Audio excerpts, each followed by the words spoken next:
All right. Hey guys, how's it going? So, election season is coming up very quickly, and I figured that for this video, something that I want to do is kind of go over an election sermon that was preached in Connecticut in 1794 by Jonathan Edwards on the necessity of Christianity for political prosperity.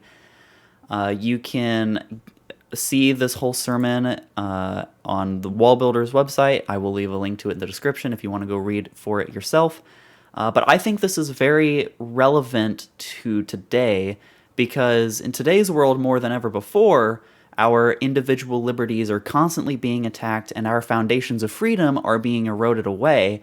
And so we as a people, if we want to bring about a revival, we need to return to the Bible, and we also need to elect leaders who support and uphold the Bible, which was the foundation of our nation, and uphold the Constitution and original intent and all of that fun stuff. So I've gone through not all of the sermon, most of it. I'm really only going to talk about like the first half of the sermon. This was a very long sermon. Sermons back then used to be very long. But really the first half really solidifies the point that Christianity is the superior religion and is necessary for political prosperity. So the sermon was written by Jonathan Edwards. Not sure if I mentioned that yet. But so he starts out by, and actually I guess before we get there, when we think about if we want political prosperity or any prosperity in general, what it requires is a promotion of virtue and restraint of vice. And what we read in the Bible is that people have a natural tendency towards sin, right? The human heart is deceitful and wicked above all else who can know it, and there's not one who seeks after God. So we need some sort of motivation if we want to promote virtue and restrain vice. And so Edwards, in the sermon, he kind of starts to go through some of the various different places where you can look to try to start looking for this. And the first obvious place we could look to is civil government. What is the role of civil government in relation to virtue and morality? Does it have a role? So, civil government, as laid out in the Bible in the book of Romans, the purpose of government is to bear the sword, punish the wicked, and reward those who do good. That is one of, if not the main function of government as we see in the Bible. But unfortunately, that alone is very limited in what it can do. As Edwards points out, civil authorities do not reward virtue solely based on moral goodness. While the government does not reward virtue broadly, it does reward certain acts of virtue, particularly those that are beneficial to society. For example, bravery in defending the nation or acts of public service might be rewarded by the government because they have a direct impact on the public good. However, many virtues displayed in private life, such as kindness, generosity, or honesty, are not rewarded by the government, and the only quote-unquote reward that individuals practicing morality get is the same basic protection provided to everyone, and as a result of this, civil government is limited in encouraging moral behavior. Okay, so what about if the government can't encourage moral behavior, then what about discouraging immoral behavior? Well, unfortunately, that also still does not work. Because in the same way the government doesn't reward all virtue, it also does not punish all vice. Government only punishes certain, as Edwards puts it, gross vices that directly violate people's rights, such as theft or violence. However, in order for these vices to be punished, they must be publicly committed and legally proven in court. If a vice is committed privately or can't be proven, then the government does nothing about it, which means that many harmful actions, such as selfishness, ingratitude, or neglect, often go unpunished by civil law, even though these vices can be just as damaging as major crimes like theft or fraud. And oftentimes, These are the root causes of major crimes. So, let us now imagine and think of a person who's restrained from wrongdoing only by fear of civil penalties. Given what we've discussed so far, this person would behave morally only when there's a threat of legal action. For example, they won't necessarily feel obligated to pay any debts unless they think they'll be sued. They'll only tell the truth when lying could result in legal consequences. And they'll feel free to indulge in vices such as laziness, gluttony, and lust as long as these behaviors don't break the law. As a result, such a person might defraud and oppress others as long as it's legal, show no gratitude or repay kindness because there's no legal requirement to do so. They'll neglect duties to their children or society when they aren't legally required to act. They might stir up conflicts among neighbors if it suits their mood as long as they avoid legal trouble, and they might complain about the government, spread discontent even under a just system, and refuse to support necessary public measures and expenses. Okay, so first of all, I think it's absolutely hilarious how a lot of this we actually see today. But anyway, is this a good citizen? I think the obvious answer is no, right? Such a person may technically follow the law, but their lack of moral restraint and lack of concern for others makes them a bad citizen. Now, imagine if an entire state or nation was made up of people like this. Could you at all be politically prosperous? No. How could you? You couldn't be. A society of citizens motivated only by fear of legal consequences would lack the moral foundation needed for political stability and prosperity. So, civil law alone is insufficient to maintain a morally sound society. Laws can only regulate external behavior and punish certain obvious crimes, but they cannot reach the hidden private vices that are just as harmful to social fabric. Religion, and specifically Christianity, provides that moral framework that encourages individuals to act virtuously, even in private, out of a fear of divine judgment and belief in ultimate justice. Without this religious restraint, society would be filled with selfish, immoral individuals who follow the law in a minimal sense, but undermine the public good in countless ways. Again, this is exactly what we see in modern America. As the more we try to remove Christianity, the more immorality we see because people aren't motivated to do good. And this next section that Edwards gets at in his sermon is kind of starting to get into that. We're kind of starting to now look at Christianity versus other religions or lack thereof. So if civil government is not enough in restraining vice and promoting virtue, then the next obvious place to look would be that of religion. And this is exactly where Edwards goes. He claims that it would be very impractical to introduce Mohammedanism, which is essentially Islam, or paganism because these beliefs are foreign and would not easily spread. Now, bear in mind that back when this was written, 1794, America was colonized by a bunch of settlers who came from Europe, and the universal religion over in Europe at this time was Christianity. Albeit you had different denominations of Christianity, but you were Christian. Like that was just the universal religion back then. And so what he was getting at is that it would be impractical to introduce these other different religions because no one has heard of them, and they're not going to spread as easily. Now, in today's world, they might spread a little bit easier, considering all the different world religions there are and the different people that are in America that hate Christianity and support other religions. But even still, it wouldn't be very practical, because to convert an entire nation, that's going to take a lot of work. Similarly, deism, which is the belief in a distant, non-intervening God often associated with Enlightenment philosophy, would be difficult to propagate due to the lack of emotional or moral appeal to the masses. So really, what we find is that Christianity here is the best option. For many reasons. Number one, the moral teachings of Christianity guide behavior and discourage vice. Number two, the author of Christian precepts, Jesus Christ, was the literal embodiment of moral perfection, making his example very compelling for believers. Number three, Christian teachings are backed by the authority of God, who is the creator, sustainer, and judge of the universe, which lends to much greater weight than mere human reasoning.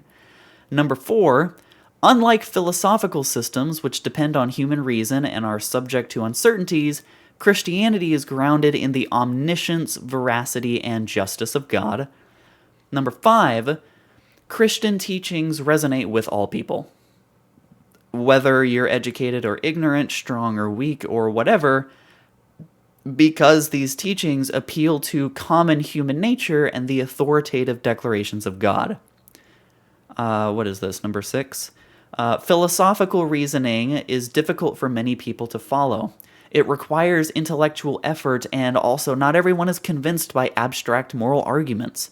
In contrast, the "thus saith the Lord" aspect of Christianity provides a clear, direct, and powerful moral authority that is easily understood by everyone regardless of education or intellect. And lastly, number seven, the final judgment and belief in heaven and hell are key motivators in Christianity, placing a far stronger check on human depravity than any philosophical or rational system of ethics. This idea of eternal consequences for one's actions is far more compelling than the abstract teachings of a philosopher. So, unlike other religions or philosophical systems, Christianity is simple enough for everyone to understand and compelling enough to motivate people to act morally, not just out of fear of civil penalties, but out of fear of divine judgment. Therefore, the success and stability of the state or nation depend on this widespread Christian belief, as it provides the moral and spiritual guidance necessary for good citizenship and social order. So next up, Edwards in a sermon compares, he talks about infidelity, which is essentially what today we would call atheism. He talks about that as contrasted with Christianity. So, one of the core principles of unbelief is to just follow nature. And by this, unbelievers often advocate for living according to natural instincts, following one's appetites, desires, and passions. Unfortunately, this leads to vice because it encourages you to indulge in base desires such as lust, greed, and selfishness. Human nature without moral restraint tends towards sin. As I mentioned earlier, the human heart is deceitful and desperately sick above all else who can know it. In contrast, Christianity teaches the opposite principle, following divine law rather than indulging in one's natural passions. Christians are taught to follow the moral commands of God, the teachings of the gospel, and the example of Christ.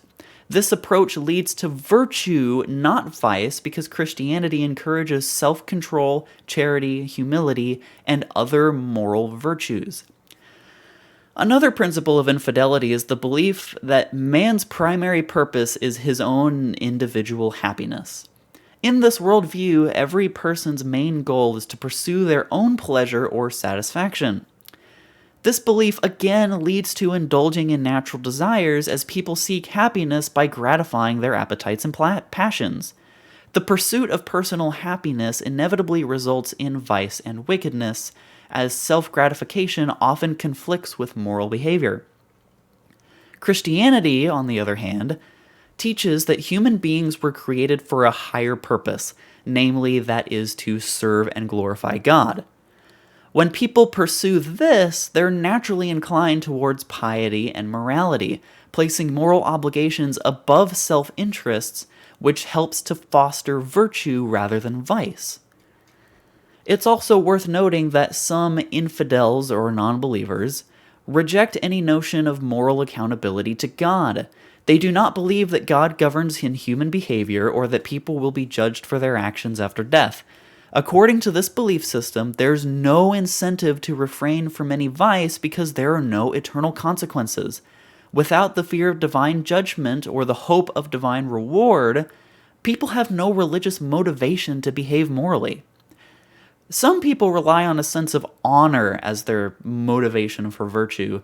This sense of honor could be understood as a feeling of shame for doing wrong and pride in doing right. However, I criticize this because it depends on a person's knowledge of right and wrong.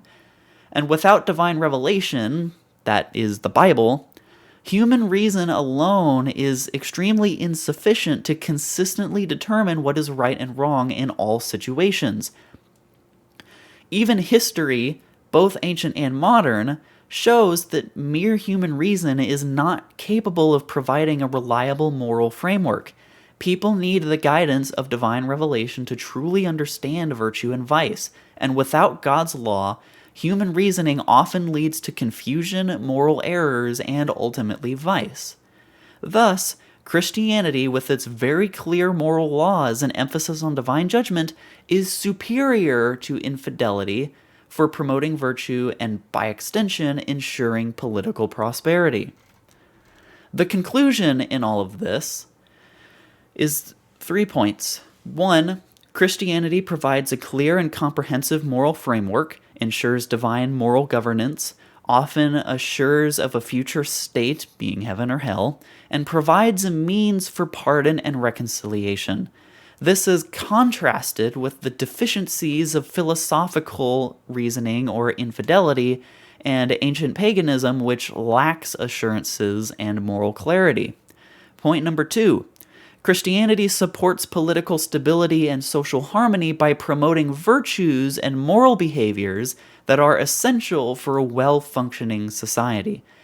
Edwards suggests that these teachings of Christianity offer a stronger foundation for political prosperity compared to other belief systems or secular philosophies. And finally, point number 3, given the perceived benefits of Christianity for public and political good, Edwards argues that both rulers and citizens have a duty to support and promote Christianity.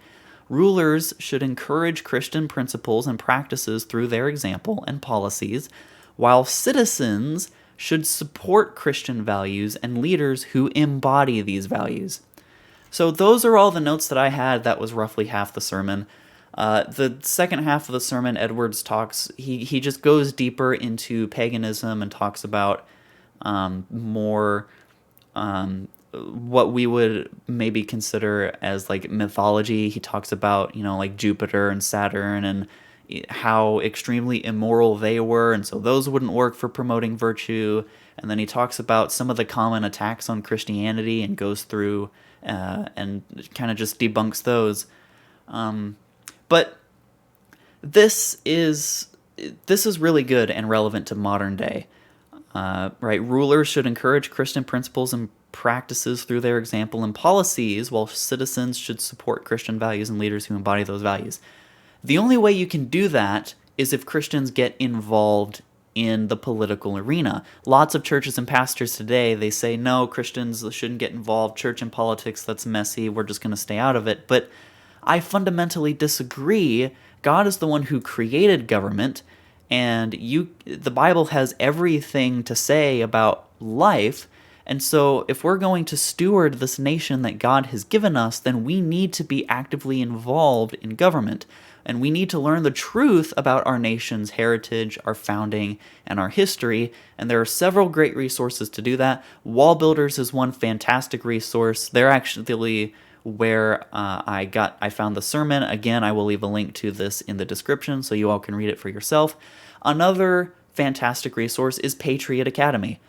They go through and they teach and train people to be America's future civil leaders, obviously based on Christianity, which is what our nation was founded on. Our nation was founded on Christianity and the Bible, and there's countless evidences supporting that. You just have to look and have a reasonably sound mind. But I think that more or less proves the point. because our nation was founded on Christianity, our government was made, I believe John Quincy Adams said that our government was made for a religious people and is wholly inadequate for the people of anybody else. And part of why we're seeing a crisis in America today is because we have a government that is meant for Christian, but the large body of the population of America is not Christian, and those things, they don't mix. And so we're seeing a crisis, and so our foundations of freedom are being eroded, and we need to return to those foundations, because when you remove the foundations, then everything that's built on top of it is going to come crashing in. So hopefully this video, you found it helpful and encouraging. Hopefully you learned something new. If you liked it, please consider liking this video and subscribing. And I will see you in the next video. Take care.